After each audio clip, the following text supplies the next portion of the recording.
So we did have one additional latecomer to our speaker list. He is a commercial helicopter pilot and certified flight instructor, and he has been an activist for science and education for 13 years, as well as working within theater for 21 years. Ladies and gentlemen, Ezra Niesen. Good afternoon, everyone. My name's spelled E-Z-R-A-N-I-E-S-E-N for everyone who's putting this on YouTube. And as they said, I've been an activist for science and education for 13 years. In his book, The Descent of Man, back in 1871, Charles Darwin proposed how the theory of evolution could be used to study human psychology.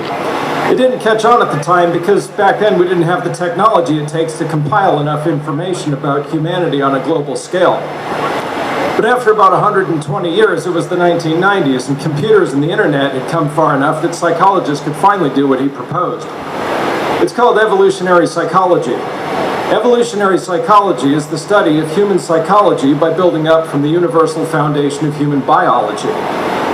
After 25 years, evolutionary psychology is still controversial with a lot of people for a lot of reasons, but it's catching on. Since I only have 5 minutes to talk today, I don't have time to go into this in much depth here, but here are a few of the main points. First of all, every decision you've ever made in your life has seemed to you like the best decision you could make in the situation you were in. That's also true for everyone else you know, and every stranger you'll meet today, and every stranger you'll meet for the rest of your life. So let's try something here. Everyone look around you for a moment, and try to make eye contact with someone you don't know. With one sentence, you already know that person better than you did a minute ago. Next, emotions get confusing sometimes because your brain is doing two things at once. Next time your feelings get confusing, ask yourself, what do I feel is happening in the situation I'm in, and what do I feel I should do about it?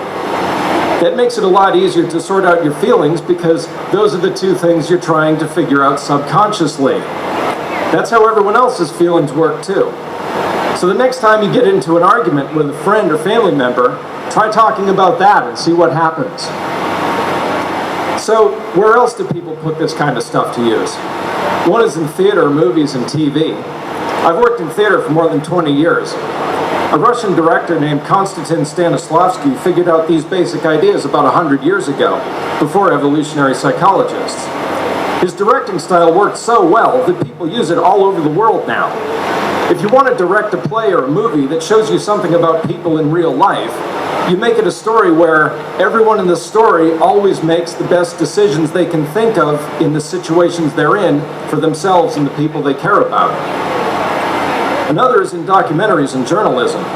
Telling someone else's story, instead of just telling your own interpretation of their story, depends on showing how they're making what seem to them to be the best decisions they can make in the situations they're in. I've been doing this for the past 6 years. One way I put science to use is in helping to tell the stories of people who have been misrepresented and who are struggling for inclusion into society. I started out just by showing up to events like this with my video camera and shooting what I saw. It's worked so well for me now that people call me to ask me to video them.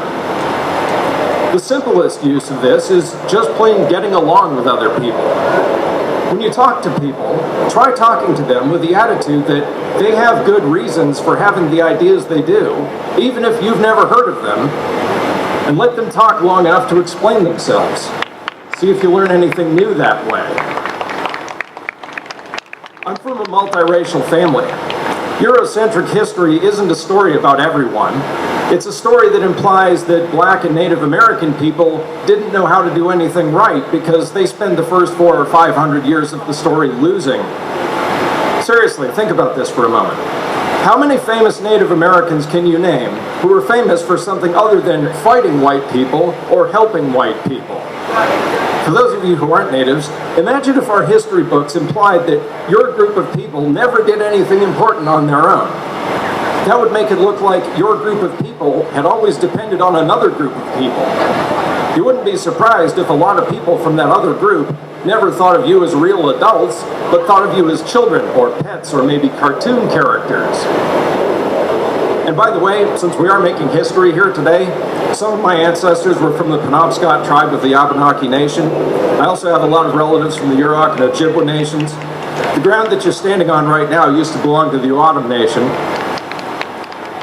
People making the best decisions they can think of in the situations they're in is a story about everyone.